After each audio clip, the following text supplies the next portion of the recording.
మనం ఒక కొబ్బరికాయ శివాలయానికి పట్టుకెళ్ళాం అనుకోండి, ఆ కొబ్బరికాయ కొట్టి 2 చెక్కలు ఈశ్వరుడికి నైవేద్యం పెట్టి మనకి ప్రసాదంగా సగం ఇస్తారు, ఓ కొబ్బరి చెక్క ఇస్తారు, కాసిన అరటిపళ్ళు ఇస్తారు. ఇస్తే వాటిని తిన్నగా ఇంటికి తెచ్చుకోకూడదు. శివుడి యొక్క నిర్మాల్యాన్ని, ప్రసాదాన్ని విడిచిపెట్టేయకూడదు.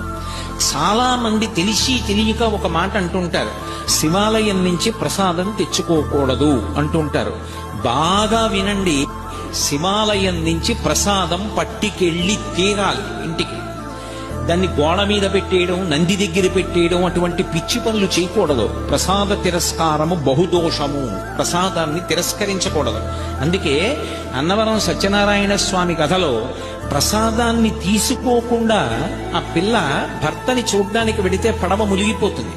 ఒక కథలో ఏమిటి, ప్రసాదం తినకపోతే పడవలో ముంచేసేటంతటి పైశాచికవాదా పరమేశ్వరుడు? అంత పైశాచిక మనస్తత్వం ఉన్నవాడా? కాదు.